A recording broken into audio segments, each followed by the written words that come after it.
There are three main areas that we need to measure in order to see if our diastasis recti are healing. The three areas are the gap of your diastasis recti, the depth of your diastasis recti, and third, the circumference of your waistline. So if you've been working on your breathing and proper core engagement technique in your exercises and you wonder, how long is it going to take me to heal my diastasis recti? So I want you to do these three simple tests with me here and then comment down below on the numbers that you get with this test. And I will also share with you what these numbers mean to you and how long is it actually going to take you realistically to heal your own diastasis recti. First up, how wide is your diastasis recti by finger? So we're going to lie down on the floor and then curl up our head. Your head don't need to be lifted too high up, slightly off the floor. Make sure your finger is placed this way instead of horizontally across your abdomen. Test the width of the gap above your belly button, at the belly button, and below the belly button. Now, first off though, gently press on the midline on your belly button with 3 fingers. Do you feel muscles wall touching your fingers on both sides? Is it a struggle to get 3 fingers in? Try 2 fingers instead then. Now, if you can't feel the gap with the 3 fingers, can you fit 4 fingers in? Or maybe even 5 fingers into the gap? You should be able to feel a muscles hugging the fingers on either side of your fingers. Once you have the numbers for the middle of your abdomen, which is where around your belly button is, now I want you to measure above the belly button and below the belly button so that we get 3 numbers. Next up, the depth of your diastasis recti. So go back to lying on the floor and then lift your head up. Instead of placing the fingers and just pressing it gently, this time I want you to insert the finger inside where you feel the gap. So starting with the belly button again, and then you should sink in your finger gently without forcing pressure. You should not be feeling pain while doing this test.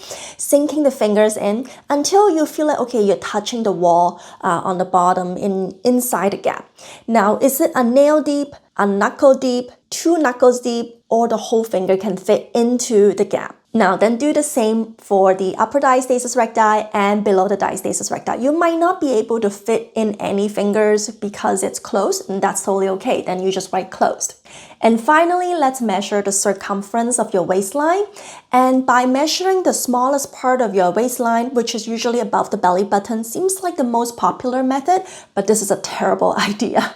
Because when you do have that bulging belly with your diastasis recti, there is no small part of your abdomen. Every part seems to be bulging out.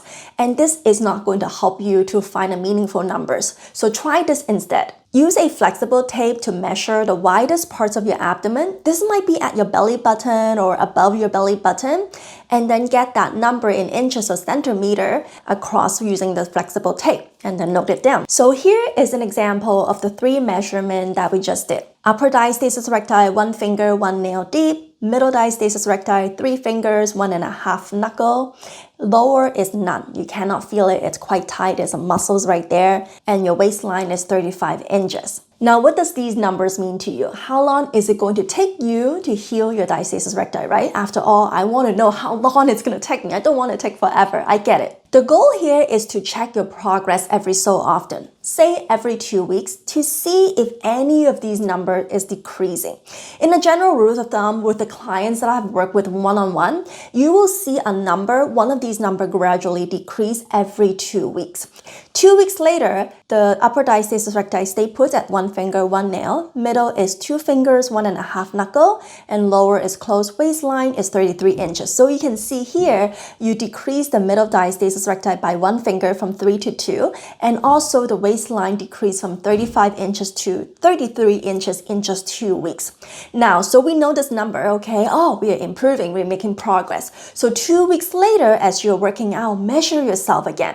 Did that 2 fingers, 1 knuckle stay put? First of all, right? Congrats, you're making progress, because that really shows me that the progress you made stay put. It didn't regress. It continued to improve. Did it make more improvement 2 weeks later? Did it become 2 fingers, one knuckle deep, right? From the 1.5 knuckle, did it become 2 fingers, 1 knuckle deep now? So yay to you, you made another progress. These are great signs that you're healing your diastasis recti. Now the goal here is to close the gap to as much as possible, possibly 1 finger's gap at the belly button and a nail deep. So this really shows that you have good strength in your core and your diastasis healed really well. And the upper diastasis recti and the lower diastasis recti can normally be closed and feel quite tight. So what it means if you're feeling a gap all over, the tightness means you really feel the muscles. There's tensions when you're pressing. It's not squishy. You cannot really sink your fingers in. So that shows that it's closed really well. It's very tight. There's muscles underneath it. So now you're wondering, it's been a month since you worked on your diastasis recti and these numbers don't seem to be changing. What does that mean to you? Well, you might be doing your exercise wrong. So let's go check out this video on how to target your core muscles properly in order for you to heal faster and more efficiently. So go check out this video.